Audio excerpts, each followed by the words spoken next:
Height and distance chapter की problem बनाने से पहले समझ लेते हैं एंगल ऑफ एलिवेशन और एंगल ऑफ डिप्रेशन क्या होते हैं। अगर आपने चैनल को लाइक एंड सब्सक्राइब नहीं किया है तो फटाफट सब्सक्राइब कर लीजिए, लाइक भी करिए, शेयर भी करिए और कमेंट जरूर दीजिए। So angle of elevation is the angle between the horizontal line from the observer and the line of sight to an object that is above the horizontal line. Horizontal line से अगर कोई object ऊपर है और उससे observer के side से जो साइड की लाइन से जो एंगल बनता है तो उसे हम एंगल ऑफ एलिवेशन कहते हैं। उसी तरह angle of depression is the angle between the horizontal line from the observer and the line of the sight to an object that is below the horizontal line. जब observer ऊपर है और वो नीचे की तरफ देखता है तो हॉरिजॉन्टल लाइन से उसके साइड का जो एंगल बनता है, साइड की लाइन से जो एंगल बनता है उसे हम एंगल ऑफ डिप्रेशन बोलेंगे। तो अब एक एक करके हम प्रॉब्लम को सॉल्व करते हैं। 9.1 चैप्टर का फर्स्ट नंबर क्वेश्चन है, वो है a circus artist is climbing on 20 metre long rope. 20 metre long rope पे क्लाइंब कर रहा है सर्कस का artist which is tightly stretch and tight from the top of the vertical pole to the ground. Find the height of the pole. Pole का height निकालना है। सबसे पहले हम एक राइट एंगल ट्रायंगल ड्रॉ कर लेते हैं। हमने ट्रायंगल ड्रॉ कर दिया एबीसी और मान लिया कि एसी जो है वो सर्कस आर्टिस्ट का रोप है जो कि 20 मीटर लंबा है, जो कि स्ट्रेच्ड है और टाइटली वो टाइड है सी पॉइंट पे, ग्राउंड के सी पॉइंट पे टाइड है और सी पॉइंट से वो 30 डिग्री का एंगल बनाता है। हमें ए बी की ए बी जो कि पोल है उसकी हाइट निकालनी है। तो हम देख रहे हैं कि ए बी और ए सी के रेशियो को, परपेंडिकुलर और हाइपोटेन्यूज के रेशियो को हम साइन से डिनोट करते हैं। Therefore we can write sine 30 degree equal to A B by A C. Sine 30 का वैल्यू 1/2 होता है, तो 1/2 equal to A B by 20 metre. A C की वैल्यू 20 मीटर है। इसी तरह ए बी इक्वल टू आ गया, ए बी की value 20 metre by 2 that is 10 metre. तो 10 मीटर हाइट का पोल है। पोल की हाइट हमने कैलकुलेट कर ली कि पोल जो है वो 10 मीटर ऊंचा है। 10 मीटर ऊंचे पोल पे सर्कस आर्टिस्ट की रस्सी जो है वहां से बंधी हुई है सी पॉइंट पे, जो कि 20 मीटर लंबी रस्सी है। इसी तरह second number question is that a tree break due to storm. Storm से पेड़ टूट जाता है। तो हमने एक पेड़ ड्रॉ कर लिया, ए बी एक पेड़ हम ड्रॉ कर लेते हैं और ए बी पेड़ जो है वो सी पॉइंट लेते हैं। सी पॉइंट से वो टूट जाता है और ओ पे, ग्राउंड ओ पे वो जाकर के मीट करता है, जहां से कि वो 30 डिग्री का एंगल बना रहा है। और जो पॉइंट है जहां पे मीट कर रहा है ग्राउंड पे पेड़, वो पेड़ की जड़ से 8 मीटर की डिस्टेंस पे है। So let A be the tree whose height is x plus y। x हमने AC जो स्टैंडिंग पार्ट है उसे x मान लिया और ब्रोकन पार्ट को y मान लिया। So AC equal to x and BC equal to y। BC जो है वो OC के इक्वल है, दोनों पार्ट इक्वल है, इसे हमने y मान लिया है। Now in triangle AOC, triangle AOC tan 30 हम x और y दोनों का अलग अलग वैल्यू निकालेंगे, इसलिए x की वैल्यू निकालने के लिए हमने tan लिया। tan 30 परपेंडिकुलर बाय बेस का हमने रेशियो लिया दैट इज tan। तो tan 30 equal to AC by OC और tan 30 की वैल्यू 1/√3 होती है, तो 1/√3 equal to x by 8 metre. तो x इक्वल टू 8/√3, x की वैल्यू 8/√3 आ गई। उसी तरह हमें y की वैल्यू निकालनी है, तो y की वैल्यू निकालने के लिए हम हाइपोटेन्यूज और परपेंडिकुलर और बेस का रेशियो लेते हैं। सो cos 30 लेते हैं, cos 30 degree equal to O A by O C. हमने बेस और हाइपोटेन्यूज का रेशियो लिया that is denoted by cos। cos 30 का वैल्यू √3/2 आता है, √3/2 equal to 8/y, y equal to 16/√3। y का वैल्यू भी निकल गया। अब हम ए बी जो पेड़ है उसकी हाइट हमने मानी है x प्लस वाई और x और y दोनों की वैल्यू को हम ऐड कर देंगे तो हमें पेड़ की हाइट मिल जाएगी। So x plus y equal to 24/√3। A B की वैल्यू 24/√3 आ गई। अब इसे हम रैशनलाइज कर लेंगे, √3 से ऊपर नीचे दोनों मल्टीप्लाई कर लेते हैं तो ये आ जाएगा हमारा वैल्यू 24 इंटू √3/3 3 से 24 कट के 8 आ गया, so 8√3 is the height of the tree. पेड़ की हाइट 8√3 मीटर है। Now third number question is that a contractor plan to install a 2 slide for the children. बच्चों के लिए 2 स्लाइड बनाना चाहता है। दोनों स्लाइड की ऊंचाई जो है अलग अलग है। बिलो द 5 इयर्स एज के बच्चों के लिए वो बना रहा है जो स्लाइड, वो 1.5 मीटर की ऊंचाई पे है। जमीन से सतह से 1.5 मीटर की ऊंचाई पे है, 1.5 मीटर की ऊंचाई पे। और हमें स्लाइड कितनी लंबी है वो निकालनी है।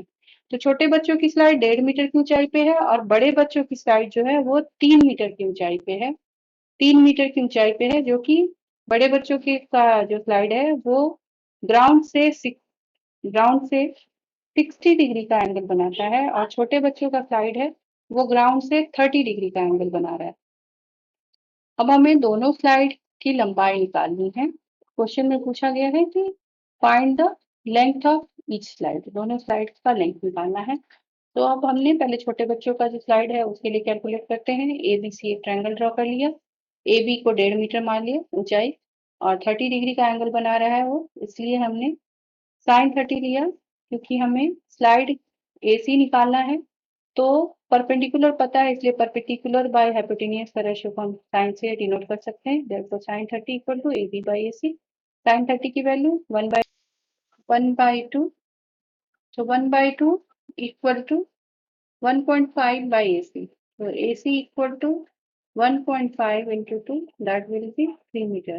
So AC की वैल्यू 3 मीटर आ गई। So size of slide of small children जो है वो 3 मीटर हमने कैलकुलेट कर लिया। Now we have to calculate the length of elder children's slide. So मान लेते हैं कि PR is the slide of elder children, that is 3 metre above the ground.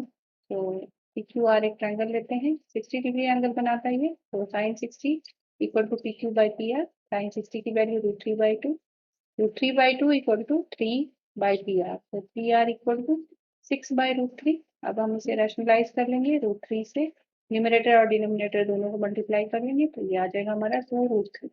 तो स्लाइड की लेंथ आ गई 2√3 मीटर। एल्डर चिल्ड्रन की स्लाइड की length 2√3 metre आ गई। आप आई बटन को प्रेस करके पहले की जो वीडियो है उन्हें आप देख सकते हैं और डिस्क्रिप्शन बॉक्स में लिंक दिया हुआ है जो वीडियो पहले की बनाया है मैंने ट्रिगोनोमेट्री के, आप वहां से जाकर क्लिक करके देख सकते हैं। सब्सक्राइब बटन दबाने के बाद बेल आइकन को दबाना ना भूलें ताकि आपको लेटेस्ट वीडियो की नोटिफिकेशन सबसे पहले मिले। Now fourth number question is that the angle of elevation of the top of the tower from a point on the ground which is 30 meter away from the foot of the tower is 30 degree. Find the height of the tower. Tower की height निकालनी है, इसके लिए हमने एक right angle triangle draw कर लिया और ट्रायंगल ड्रॉ करने के बाद हमने एक पॉइंट ग्राउंड पे पॉइंट एक डिनोट किया जहाँ पे कि angle of elevation top of the tower A है, वहां से 30 डिग्री सी पॉइंट से जो पॉइंट है ग्राउंड से उससे 30 डिग्री एंगल बन रहा है, एंगल ऑफ एलिवेशन। और हमने मान लिया कि A B is the tower और ए उसका टॉप है। तो पॉइंट सी से टावर के टॉप पे 30 डिग्री का एंगल बन रहा है, एंगल ऑफ एलिवेशन बन रहा है। हमें ए बी का साइज निकालना है, टावर कितना ऊंचा है वो निकालना है और बी और सी के बीच का डिस्टेंस 30 मीटर दिया हुआ है क्योंकि टावर के फुट से जो पॉइंट है उसका डिस्टेंस 30 मीटर है, इसलिए tan 30 degree equal to A B by B C. tan 30 की वैल्यू 1/√3 आती है, तो 1/√3 equal to A B by 30। तो ए बी इक्वल टू 30√3 और इसे हमने रैशनलाइज कर लिया तो इसकी वैल्यू आ गई 10√3। तो टावर जो है वो 10√3 मीटर ऊंचा है, टावर की ऊंचाई 10√3 मीटर है। Now fifth number question is that a kite is flying at the height of 60 meter above the ground. 60 metre ऊंचाई पे एक काइट उड़ रहा है जो कि एक अटैच है ग्राउंड के एक पॉइंट से, अटैच है उसका स्ट्रिंग और वो एंगल जो है वो बना रहा है, स्ट्रिंग जो है वो काइट से एंगल 60 डिग्री बना रहा है। हमें लेंथ ऑफ स्ट्रिंग निकालना है, तो हमने मान लिया कि एक ट्रायंगल पहले हम ड्रॉ कर लेते हैं। हाइट है काइट की 60 मीटर ग्राउंड से, तो ग्राउंड से 60 मीटर ऊंचा हमने ड्रॉ कर लिया और स्ट्रिंग ड्रॉ कर लिया। स्ट्रिंग जो है वो 60 डिग्री एंगल बना रहा है काइट से, तो काइट जो है वो ए मान लिया, ए पोजीशन पे काइट है और ग्राउंड से वो बी पॉइंट से 60 मीटर की ऊंचाई पे है और सी पॉइंट से 60 डिग्री का एंगल ऑफ एलिवेशन बन रहा है। So in triangle A B C we have sine 60 degree equal to A B by A C. अब आप सोचिएगा कि क्यों पहले कभी tan लेते हैं कभी साइन लेते हैं, तो यहाँ आप देखिए कि हाइट दिया हुआ है और हाइपोटेनियस हमें निकालना है, तो इसलिए हाइट और हाइपोटेनियस के रेशियो को हम साइन कहते हैं, इसलिए हमने साइन 60 लिया है। Sine 60 equal to A B by A C, sine 60 equal to root 3 by 2, therefore root 3 by 2 equal to 60 by A C. तो A C equal to 60 into 2 by root 3, क्योंकि डिनोमिनेटर में root में है number इसलिए इसे हम आप rationalise कर लेंगे, तो ये आ जाएगा हमारा A C equal to 60 into 2 into root 3 by root 3 into root 3, क्योंकि हमने इसे रैशनलाइज कर लिया इसलिए ऊपर नीचे दोनों रूट 3 से मल्टीप्लाई कर लिया, तो ये आ जाएगा 60 इंटू 2 इंटू रूट 3 बाई 3, रूट थ्री मल्टीप्लाई होकर 3 आ गया, तो ये अब कट करके 60 जो है वो 3 से कट के 20 आ गया, तो 40 रूट 3 मीटर, एसी की लंबाई 40 रूट 3 मीटर आ गई, स्ट्रिंग की लंबाई 40 रूट 3 मीटर है। आप चैनल को जरूर सब्सक्राइब करिए, बेल आइकन को जरूर दबाइए, शेयर करिए, लाइक करिए और कमेंट हमें जरूर भेजिए। Thank you.